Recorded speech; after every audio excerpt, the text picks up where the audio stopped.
Forgiveness is never easy. It is never light, never shallow, never something we can just pick up and toss around as if it cost nothing.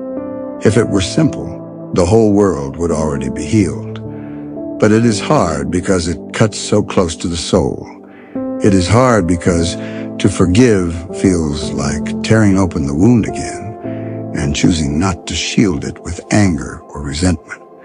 Forgiveness is hard because offense is never just about what was done. It is about what it did to me, how it bruised my identity, how it touched the secret places of dignity and pride that I hold so tightly. And this is the reason many cannot forgive. The act may be over, but the meaning still burns. The betrayal is gone, the insult already spoken, the money already stolen or returned. But the memory plays like fire, and every time I recall it, it is as if the offense is alive again, cutting, staining, reminding me that I was made small, I was made nothing, I was treated as less. This is the heavy part of forgiveness. The enemy whispers that to forgive is to lose, that to forgive is to erase my worth, to give permission to injustice, to let the offender win. And so I clutch the wound like a badge. I hold it tight to prove that I matter, that I cannot be walked over, that I am not weak. But what happens when I clutch it is that the wound becomes my identity. The pain becomes the voice that defines me. I stop being free and start being a prisoner, chained not by the act of another, but by my own unwillingness to release what hurts. This is why so many live in anger, in bitterness, in cycles of grief that never close. They do not want to be there, but they cannot escape, because they keep staring at the wound as if staring at it will heal it. And all it does is remind them that they are broken. Think of the man who has been betrayed by his closest friend. The friendship was his treasure, his pride, the place where he placed his trust. And suddenly that friend betrays him, exposes his secret, or steals what belonged to him. He might even receive back what was taken. He might even hear an apology, but inside the wound still whispers, "But you should never have done that to me. You were my friend. You were supposed to protect me. You broke the sacred bond." And because that bond was precious, the betrayal becomes unbearable. Forgiveness feels impossible, not because of the act itself, but because of the shattered expectation that lies beneath it.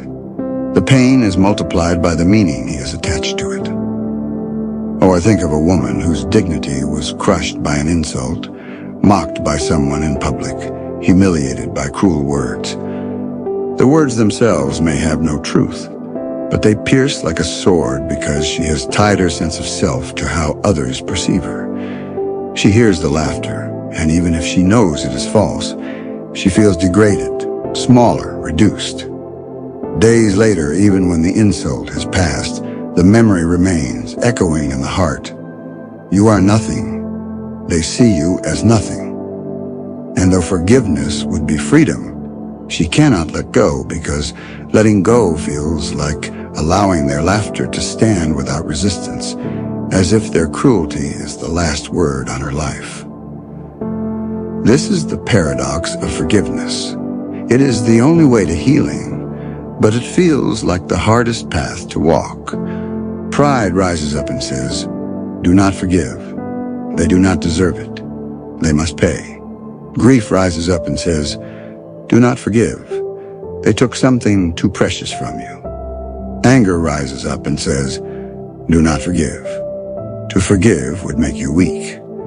Shame rises up and says, "Do not forgive. You must carry this because you are the one who was degraded." Every part of the wounded self resists, clings, trembles. And this is why forgiveness feels like dying. It is a crucifixion of pride, a crucifixion of entitlement, a crucifixion of the demand to be made right by another. It feels like a kind of surrender where everything in me screams, "This is not fair." And yet, it is the only path to resurrection.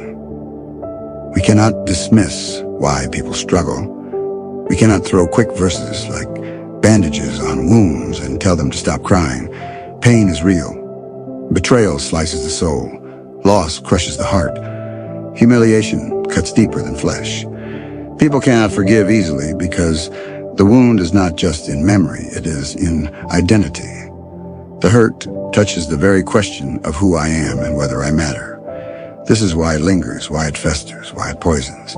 And unless something greater rewrites the meaning of the pain, forgiveness will always feel impossible. The reason people cannot forgive is because they are still holding on to money, to reputation, to fairness, to the expectation of how a friend should treat a friend, how a spouse should love a spouse, how a parent should nurture a child.